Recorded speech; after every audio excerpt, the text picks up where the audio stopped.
अस्सलाम वालेकुम दोस्तों। मैं हूं आपका दोस्त हकीम नवीद।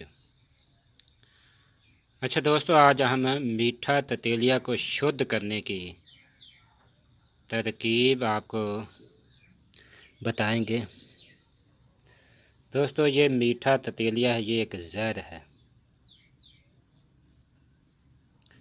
अब हम इसे दूध में शुद्ध करेंगे। दोस्तों, इससे पहले हमारे चैनल को सब्सक्राइब करें और घंटे वाले बटन को दबा दें ताकि हर आने वाली नई वीडियो आप तक पहुंच जाए। दोस्तों, जो नुक्सा जात आगे आएंगे, यहाँ जहाँ मीठा ततेलिया शुद्ध लिखा होगा वहाँ आप ये मीठा ततेलिया यहीं समझें, जिसकी वीडियो हम आपको बना कर दिखाएंगे। अच्छा दोस्तों, ये लेंगे हम तकरीबन 1 स्टाक लेंगे और तकरीबन 3 से दूध में हम इसे जोश देंगे। जब दूध खुश हो जाएगा तो ये मीठा ततेलिया हमारा मुसफ़्फ़ा हो जाएगा, यानी शुद्ध हो जाएगा। दोस्तों, ये इसके फ़ायदे तमाम असाबी मराज के लिए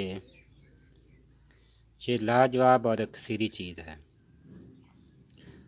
बवासीर पर भी ये काम करता है, कसरत हैज़ पर यह भी काम करता है, और सुजाख वाले मरीज़ पर और मनी में पास आने में भी ये मुजरब चीज़ है। दोस्तों, ये महरक बा है, क़ुव्वत बा मर्दाना टैमग में भी अक्सर है। इसके साथ दूध घी वाफर मकदार में इस्तेमाल करना चाहिए। जोड़ों के दर्दों के लिए, टांगों के दर्दों के लिए, बाजू का दर्द, बाजू में सुस्त होना, बहार के लिए दोस्तों ये मुजरब चीज़ है। अब हम इसे आपको बना कर दिखाते हैं कैसे इसे शुद्ध करना है। इसकी हम किसी कपड़े में पोटली बनाएंगे और दूध में इसे ऐसे लटका देना है ताकि बर्तन के पींदे के साथ थल्ले यानी नीचे ना लगे। सिर्फ 2-3 उंगल पोटली आपके ऊपर होनी चाहिए।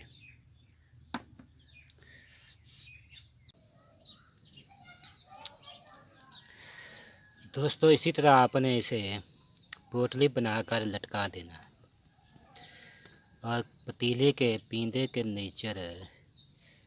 नीचे पोटली को नहीं लगना चाहिए, तकरीबन 2 उंगल ऊपर है। जब दूध खुश्क हो जाए तो आपने इसे निकाल लेना। ये आपका मीठा ततेलिया शुद्ध हो जाएगा।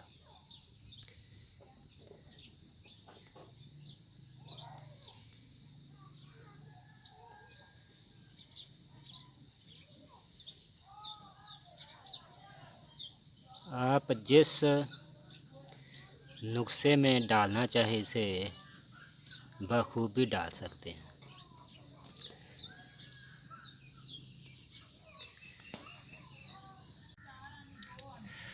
दोस्तों, जब